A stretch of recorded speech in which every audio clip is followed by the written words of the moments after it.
मित्रांनो, कसा काय आहे ऊस हा?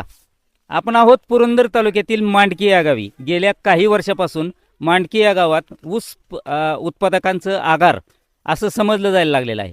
गेल्या काही वर्षापासून एकरी 100 टन प्लस उत्पन्न घेणारे शेतकरी या मांडकी गावात आहेत.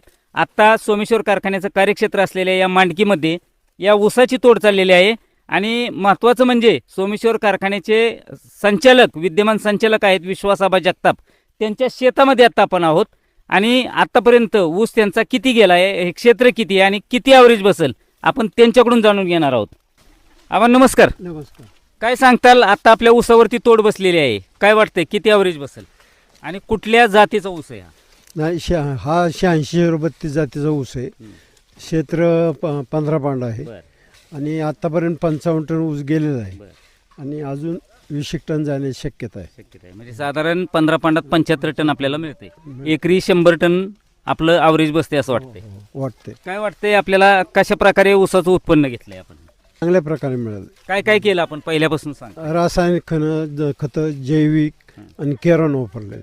कुणाचं मार्गदर्शन मिळेल आपल्याला? हे शिवाजी मोरे, रणजित जगताप ज्यांचं मार्गदर्शन मिळलं ते शिवाजी मोरे आहेत आपल्याबरोबर. मोरे साहेब, आपल्या गेल्या वर्षी 100 प्लस ॲव्हरेज बसलेलं आहे.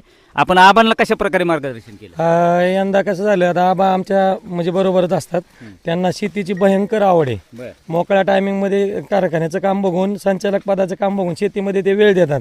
ते काम बघून त्यांना एवढी आवड आहे की शेतामध्ये आम्ही जेवढे राऊंड मारणार तेवढे आबांचे आम्ही प्रत्येक वेळेस एवढे राऊंड नका मारू आबा तुम्ही, तरी मारतात ते. तरी त्यांना आम्ही केरन कंपनीचे जीवाणू खत, जैविक, रासायनिक आणि सेंद्रियची आम्ही सांगड घालून कोंबड खत वापरले, त्यांनी शेणखत वापरले आणि जीवाणू खत वापरले आणि रासायनिकचे शेड्यूल आम्ही त्यांना दिलेले आहे. 2 बेसल डोस, 4 फवारण्या, 3 ड्रिंचिंग आणि नंतर 1-2-4 डोस आपण बांधणीनंतर सोडतो ते सांगितले. त्याच्यावर ते आबांचं 100 प्लस होईल.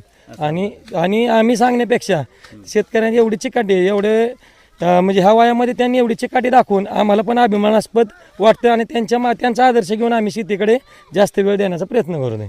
मांडकी पाणी पुरवठ्याचे चेअरमन आहेत आपल्याबरोबर. काय नाव आपलं? दशरथांना.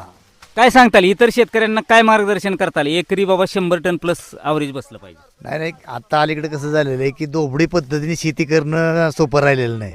त्याच्याकरता सेंद्रिय खत, जैविक खत, रासायनिक खत याचा कुठंतरी समतोल साधूनच शेती केली तरच उत्पन्न वाढलं जातं. गेली 27 वर्ष सोमेश्वर सहकारी साखर कारखान्याच्या संचालक पदाची धुरा सांभाळत देखील शेतीवरती देखील तेवढंच बारकाईने लक्ष ठेवून या वर्षी ते 100 टन प्लस उत्पन्न काढण्याच्या स्थितीत आहेत. पुरंदर रिपोर्टरसाठी मी विजय लकडे, मांडकी.